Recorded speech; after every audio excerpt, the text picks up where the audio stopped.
Let's break it down straight from the hill to your hometown. No spin, no hype, just facts we find. AI's on the case, no truth left behind. Laws are written, deals are made. Who's got your back, who's throwing shade? We cut through the noise, decode the text, keeping it real. Congress in context, Congress in context, shining the light, breaking it down so you know what's right. Policies, votes, who's working for you? We bring the facts, the power is you. All right, so get this. Today, we're diving into something pretty unique. We're going into the Congressional Record. Yeah. From February 20, 2025. Okay. The official record of all the happenings in Congress. We're talking bills, debates, votes, you name it. All that political drama. Yeah. So buckle up, because today's deep dive is going to take us right into the core of American politics on that very specific day. Yeah. What I think is so fascinating about this particular day is it captures a Congress really in the thick of conflict. Yeah, it was a Thursday. Right. The House actually wasn't in session. Interesting. But over in the Senate, the Republicans were pushing really hard to advance a budget resolution that would clear the way for essentially tax cuts. Yeah, and that didn't really sit well with the Democrats, did it? Not at all. Yeah. They saw this as a blatant attempt to put the needs of the wealthy above working families. Yeah. And they really vowed to fight back with everything they had. Right. And they were very vocal about it, promising to expose what they believed to be the really detrimental effects of these cuts. Cuts that would impact healthcare, job creation, and a whole slew of other programs. So we see this partisan divide, this intense partisan divide. Absolutely. Yeah. It's almost like a political tug of war. Yeah. With each side pulling in these opposite directions. Yeah, exactly. And one of the big flashpoints in this whole budget battle was the proposed $342 billion for border security and military enhancements. You can imagine how that went down. Oh, yeah. Right. It was a very intense debate. I bet the Democrats saw that as like throwing money at a problem. Right. They really did. Especially with the national debt looming so large. Exactly. Yeah. And they argued that it was fiscally irresponsible, especially given that we were already grappling with significant debt as a nation.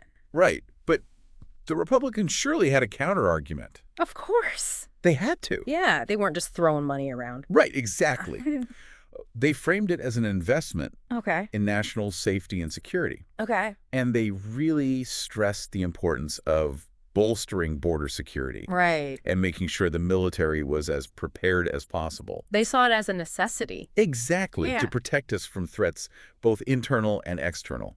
So it's that classic dilemma of balancing security concerns with responsible spending. Yeah, exactly. But wait, there's more to this budget battle, isn't there? Oh, yeah. This whole rescission thing comes into play? Yes, it does. And tell me more about that. So rescission is this procedure that Congress can use to cancel previously approved budget authority. So they're essentially taking back funds that were already allocated for certain programs. So like hitting the undo button on spending. Exactly. Yeah. But with huge potential consequences for those programs. Of course. So it really raised a lot of questions like which programs would be cut? What would be the effect of that? And would it even be enough to offset the spending increases? For these other things. So it got pretty heated. Oh, it did. It's not just about the numbers, right? It's about people's lives. People's lives, exactly. Yeah. Yeah, and I think that's where the Democrats really hammered home their point. Exactly. Because they saw this as the Republicans being more interested in giving tax cuts to billionaires than in helping working families. And they saw it as a deliberate choice to favor the wealthy at the expense of people who were already struggling. So the Democrats weren't just going to sit back and watch this happen. No, they weren't. They weren't going to roll over. Yeah. They introduced a series of amendments trying to change the course of this resolution. One of their tactics was to tie tax cuts to tangible benefits. So it wasn't just about blocking the cuts entirely. It was about... It was about compromise. Right? Making sure that if they were going to happen, that it wasn't going to hurt everyday people. Exactly. For example, they proposed an amendment that would have prevented tax cuts for the wealthy unless food prices were lowered. Oh, interesting. You see, this is a really strategic move to show that disconnect between tax cuts for the wealthy and the reality of the economic situation for everyday people. Right, right. You see? It forces them to either defend a policy that's out of touch. Exactly, or to compromise on these tax cuts. Exactly, yeah. And they also introduced amendments to protect vital programs. Like Medicaid and Medicare. You know, they saw these as a lifeline for millions of Americans. And they were determined to protect them from any attempts to really gut these programs. So they were fighting on multiple fronts. Yeah, it was a multi-pronged approach. To try and get things to go back in the direction that they thought they should be going. Exactly. Yeah. And, you know, they wanted to shift the focus back to working families. Right. But here's the thing. Most of these amendments were rejected. Oh, wow. Often along party lines. It's like they were speaking different languages. Yeah, it really does show the gridlock that was gripping Congress at the time. Okay, so we've got this budget battle raging on in the Senate. Yeah. But there's also something else happening at the same time, right? Yes. Something about President Trump and Elon Musk. Yes. So during this time period, President Trump and Elon Musk, who was often referred to as the co-president. Whoa, co-president. Yeah, it's a very loaded term. Loaded term, yeah. Took actions that really raised concerns about abuse of power and privacy. Okay, what were they doing that raised these red flags?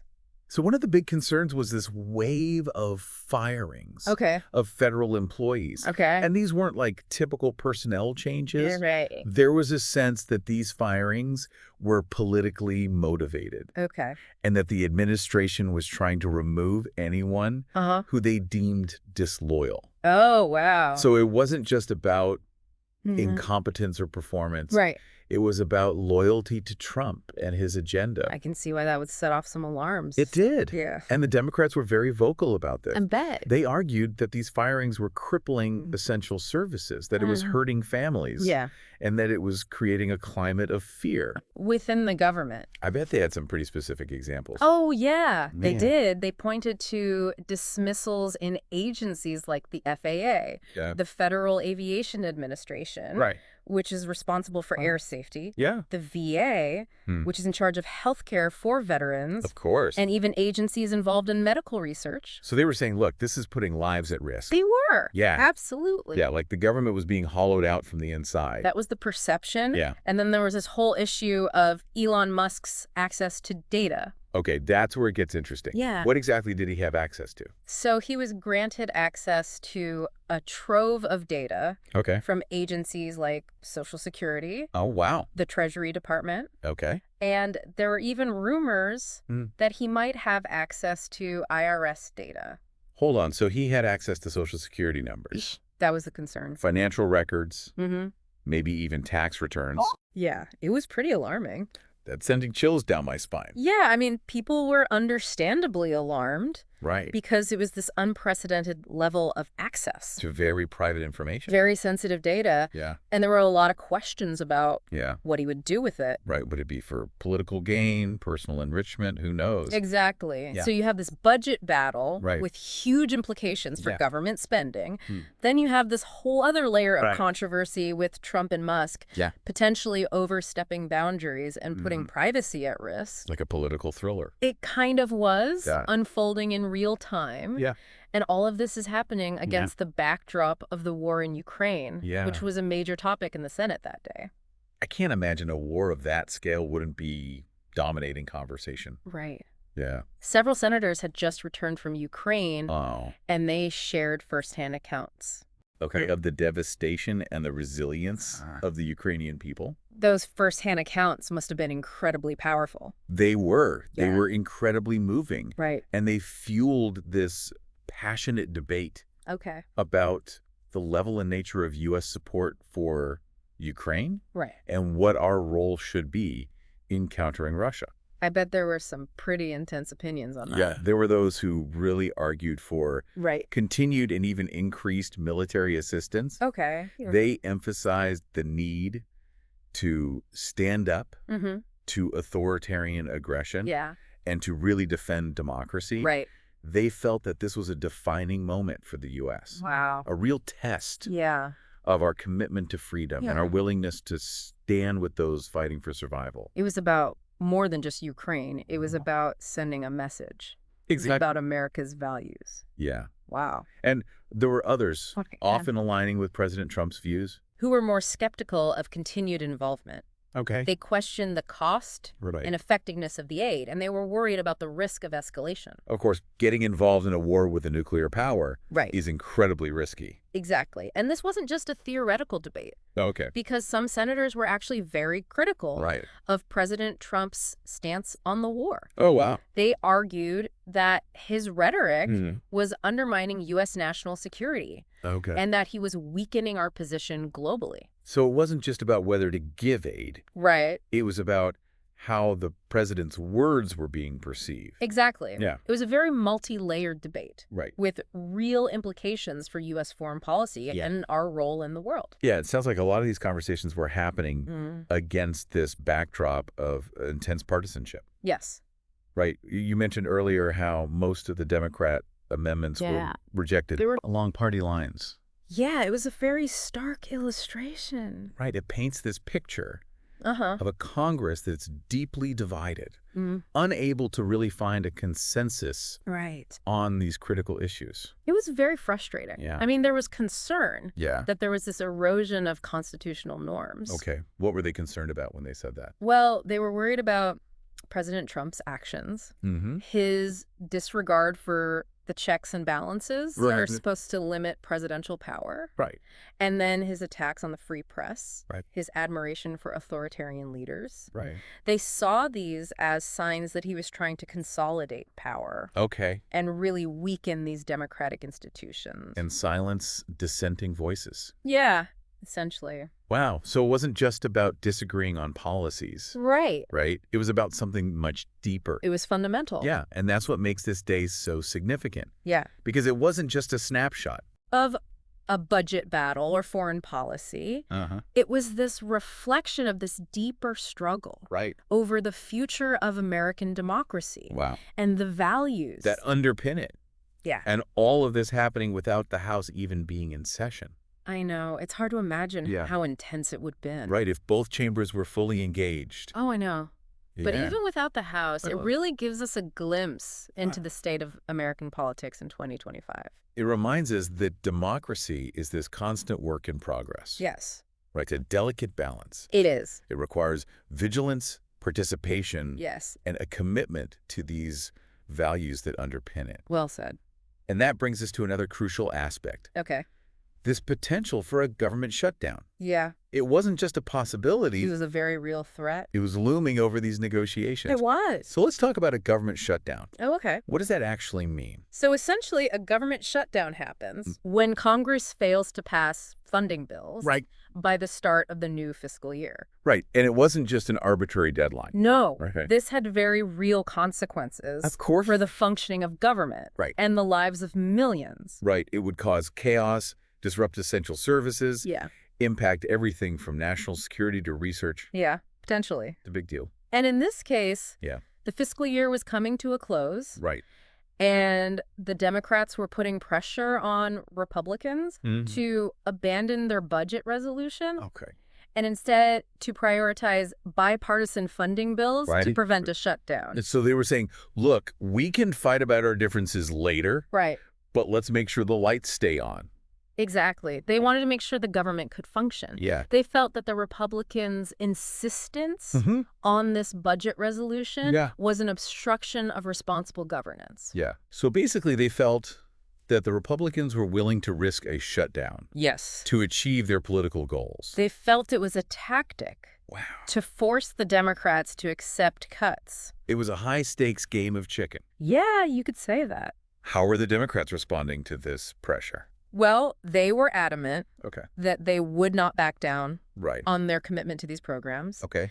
And they predicted that if the Republicans continued down this path, they would face the consequences come September when the full impact of this ballooning deficit Right. would become unavoidable. So neither side was willing to budge. It was a standoff. Yeah. They were both digging their heels in. Wow, what a tense political climate. It was. But in the midst of all this bickering, Yeah, there was actually a moment of unity. there was. Okay, I'm intrigued. Yeah. What did they agree on? So amidst all this turmoil, Yeah.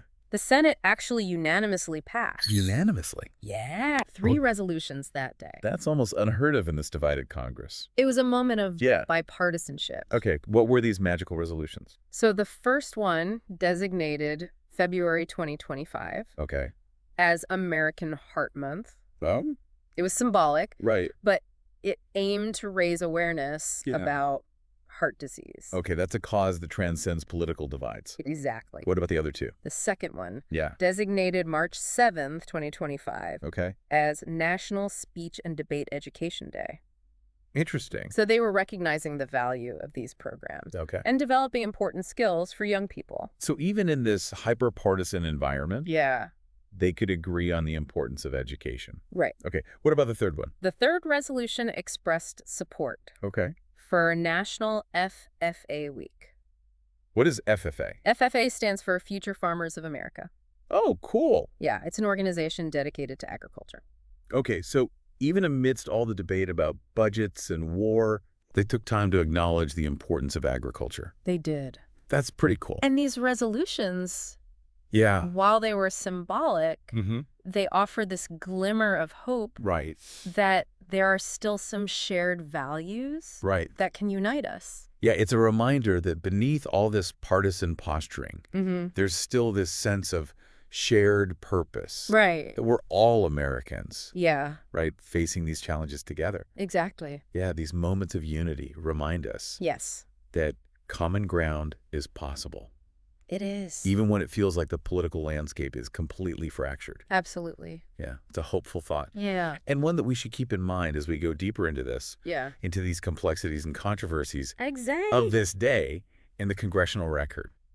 It's really fascinating. Yeah. So you might be wondering what happened with that controversial nomination. Oh, yeah, Kash Patel Yes. to head the FBI. Right. Did he actually Yeah. get confirmed? Well, the Democrats really put up a fight. I bet they did. They pulled out all the stops to try to block it. Right. They argued that putting someone like Patel Right. in charge of the FBI would be a complete disaster. Yeah. They really saw him as a threat Yeah. to the rule of law, Right. and they felt that he would use the FBI as a political weapon All right. to target Trump's opponents. Right. They painted this picture of an FBI that was more interested in political vendettas Yeah. Yeah. than justice. That's a scary thought, an FBI turned into a political tool. Yeah, and the Republicans, of course, defended him. Right. They said that he was a loyal and competent public servant Okay. and that he was being unfairly attacked Right. by the Democrats. For political reasons. Yeah. They accused the Democrats of just trying to sabotage the Trump administration. So it was just a classic he said, she said, It was. both sides accusing the other of playing politics. Exactly. With a crucial law enforcement agency. And it really highlighted the deep distrust between the two parties. It sounds like a mess. It was. So what was the outcome of all of this? Did he get the job? Yeah. Well, this is where things get really interesting. Okay. The Democrats realized they couldn't block the nomination outright, so Right. they came up with a different strategy. Okay. They threatened to hold up all other government business, Whoa. including crucial funding bills, Wow. Okay. unless the Republicans withdrew the nomination. So they were holding the entire government hostage Essentially. over this one nomination. Yeah. That's a risky move. It was a high-stakes gamble, but it shows how seriously they took this Yeah. threat to the FBI's independence. So what was the Republican reaction? They were furious. Okay. They accused the Democrats of being obstructionists Right. and of putting the country at risk Okay. just for their own gain. Okay. But they also knew that they couldn't afford a government shutdown. Right. Especially with the end of the fiscal year coming up. So they were in a tough spot. They were caught between a rock and a hard place. Did they cave? They did. Wow. They agreed to withdraw the nomination Okay. in exchange for the Democrats passing the funding bills. So the Democrats actually won. They did. You managed to stop a controversial nominee Mm-hmm. and keep the government running. Yeah. It was a pretty significant victory. That's pretty impressive. It shows that they were willing to use their power to fight for what they believed in, even if it meant taking a risk. Yeah. It really highlights the high stakes of this particular Congress. It wasn't just about policy, right? It was about the future of the country. It was about fundamental principles. The integrity of institutions. Yes. Yeah, the very basis of democracy. Exactly. It sounds intense.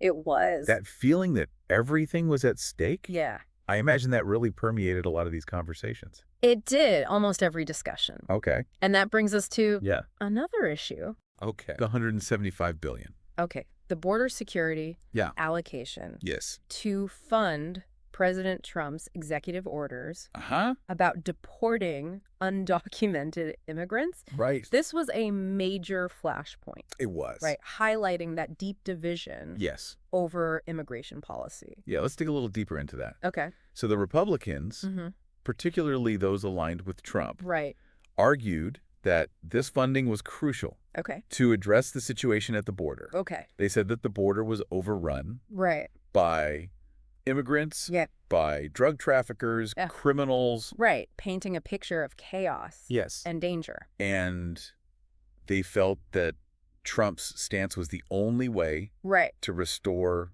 order and security. It sounds like they were playing on people's fears. Yeah. Right, that anxiety about security. Definitely. And the unknown. It was also about national sovereignty. Okay. The idea that the U.S. has the right to control its borders and decide who can enter. So it was about more than just security. Right. It was about asserting American power. Yeah. In a world that felt really chaotic. Exactly. But the Democrats saw things very differently. They did. They argued that Trump's policies were cruel, inhumane, and ineffective. Right. They pointed to the separation of families, the detention of asylum seekers in terrible conditions, and the mass deportations of people who had been living in the U.S. for years. Right. So they were highlighting the human cost of these policies. Exactly. It wasn't just about numbers. Right. Right. These were real people. Real lives. Affected by this. Yes. And they felt that the focus should be on comprehensive reform. Okay. That addresses the root causes of migration. Right. While also providing a pathway to citizenship. Okay. A more balanced approach. Yes. One that recognizes the contributions of immigrants to American society. Okay. So it was this clash of values and priorities and a fundamental disagreement about what kind of country America should be. Yeah, a debate that was likely to continue. Right, because it touches on these fundamental issues about identity, about belonging. Exactly. And it's probably just going to get more heated. Yeah, it was a very complex issue. Absolutely. And it reminds us that these decisions have real consequences for people. Real people. We're caught in the middle. Yeah. And speaking of impactful decisions, the nomination of Kash Patel to be director of the FBI. That was a big one. It was another big event that sparked a lot of debate. Remind me, who was Kash Patel? So he was a close ally of President Trump. Okay. And had served in various roles in his administration. Okay. So his nomination to head the FBI was met with a lot of opposition. I bet, right? They probably saw him as a very partisan figure. Sure did. Who would politicize the FBI. Yes. Right, and use it to target Trump's opponent. Exactly. They felt that he was a threat. To the integrity and independence of the FBI. Okay. They pointed to his past statements. Okay. He had threatened to prosecute political opponents. Wow. Accused FBI agents of lying. Okay. Even called the media the enemy of the state. Those are some pretty alarming statements. Yeah. For someone who wants to lead the FBI. It raised a lot of eyebrows. Yeah, so the Democrats were understandably concerned. Very concerned. Right. That he would use this position to protect the administration. Yeah, and punish its enemies. Wow. So they saw him as a political operative. Yeah. Not as someone dedicated to upholding the law. It's a reminder that these institutions are only as strong as people who lead them. Exactly. Right, and when you have people who prioritize loyalty over duty, it really undermines the whole system. It erodes trust. Yeah. It weakens our democracy. It's a scary thought. It is a sobering thought. So how did it all play out? Yeah. Was Patel confirmed? Yeah. Well, that's a story for another time. Okay, so it's a cliffhanger. It is. All right, we'll have to come back for part 3. Yeah, you'll have to tune in to find out what happened. To find out what happens to Kash Patel. Exactly. So for them, it was about using the power of the government to make these big investments that would benefit everyone. But the Republicans, as you might expect, had a different perspective. I'm guessing they were a bit more hesitant about big government spending programs. They probably preferred a more private sector approach. You're right. They argued that the private sector was more efficient and innovative than the government, and that private companies should take the lead in building and maintaining infrastructure. They were also concerned about the cost of these projects and worried that they would lead to higher taxes and more debt. So it was another example of that classic debate between the role of government and the role of the private sector in addressing societal challenges. It was. And it's a debate that continues to this day.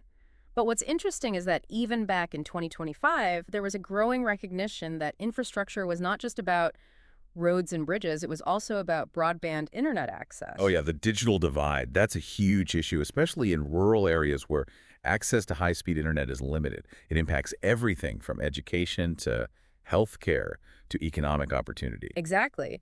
And there was a bipartisan push to expand broadband access, recognizing that it was essential for economic growth and competitiveness in the 21st century. So even amidst all the partisan bickering, there was some common ground on the importance of investing in the digital infrastructure of the country. There was. And it's a reminder that even in a deeply divided political climate, there are still areas where Democrats and Republicans can find common ground and work together for the common good. It's a hopeful thought. Now let's shift gears a bit and talk about an issue that's always been a source of tension in American politics, the balance of power between the federal government and the states. Yes, federalism. The ongoing debate about who should have the authority to make decisions on a range of issues, from education to healthcare to environmental protection. And I'm guessing this debate was just as lively in 2025 as it is today? It was, and the Congressional Record from this day provides a fascinating glimpse into how this debate was playing out on a variety of issues.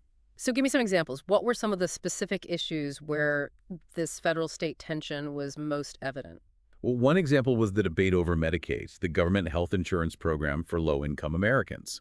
The Republicans were pushing for changes that would give states more flexibility in how they administer the program, essentially giving them more control over who qualifies for benefits and what services are covered. I bet the Democrats saw that as an attempt to undermine the program and restrict access to health care for the poor. They did. They argued that these changes would lead to a patchwork of different Medicaid programs across the country, with some states providing more generous benefits than others. They worried that it would create a race to the bottom, with states competing to offer the least generous benefits to save money.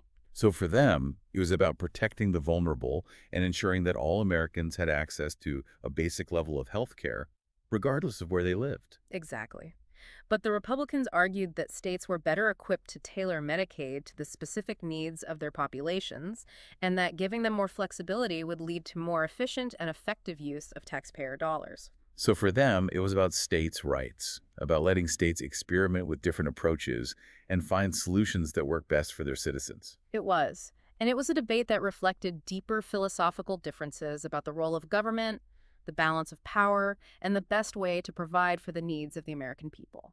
It's a debate that goes to the heart of what it means to be a federal republic, with shared power and responsibility between the national government and the states. It does, and it's a debate that's likely to continue for as long as the United States exists. It's a reminder that our system of government is a work in progress, a constant balancing act between competing interests and values. It is. And it's a system that requires vigilance, engagement, and a willingness to compromise to function effectively. Well said. Now, before we wrap up this deep dive, I want to touch on one more issue, the issue of civic engagement. Ah, yes, the foundation of any healthy democracy, the active participation of citizens in shaping the decisions that affect their lives. Exactly. And I'm curious, what was the state of civic engagement back in 2025?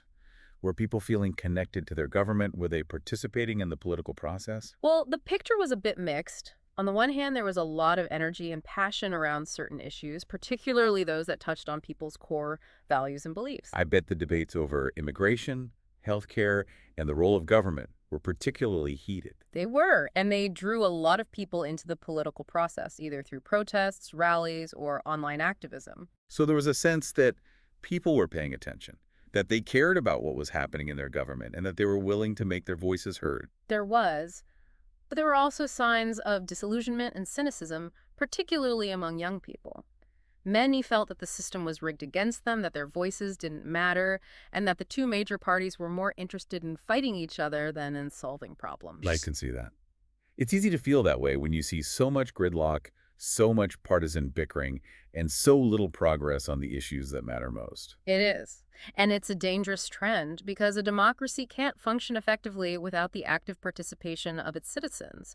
If people lose faith in the system, if they tune out and disengage, then it creates a vacuum that can be filled by extremism, apathy, or even authoritarianism. So it's a reminder that civic engagement is not just a right, it's a responsibility. It's up to each of us to stay informed, to get involved, and to make our voices heard. Absolutely. And that's a message that's as relevant today as it was back in 2025. We can't afford to be passive observers in our own democracy. We need to be active participants, shaping the decisions that affect our lives and the future of our nation. Well said. And on that note, I think it's time to wrap up this deep dive into the Congressional Record from February 20, 2025. It's been quite a journey, hasn't it? We've explored a day filled with heated debates, partisan battles, moments of unity, and glimpses of hope. We've seen how the decisions made in these halls of Congress have a ripple effect that extends far beyond Washington, D.C., shaping the lives of millions of Americans and impacting the future of our nation. We've also seen how fragile our democracy is and how important it is for each of us to stay informed, engaged, and committed to upholding the values that underpin our system of government. So as we conclude this deep dive, I want to leave you with a few thoughts. First, remember that history doesn't just happen. It's made by the choices we make, the actions we take, and the voices we raise. Second, don't be afraid to get involved in the political process, to speak out on the issues that matter to you, and to hold your elected officials accountable. Third, seek out diverse perspectives. Listen with an open mind and be willing to engage in respectful dialogue with those who hold different views. And finally, remember that we are all Americans, united by a shared history, a common purpose, and a belief in the promise of a better future. Let's work together to make that promise a reality. That's it for this episode of The Deep Dive. Thanks for joining us on this journey into the heart of American politics. Until next time, stay curious, stay informed, and stay engaged.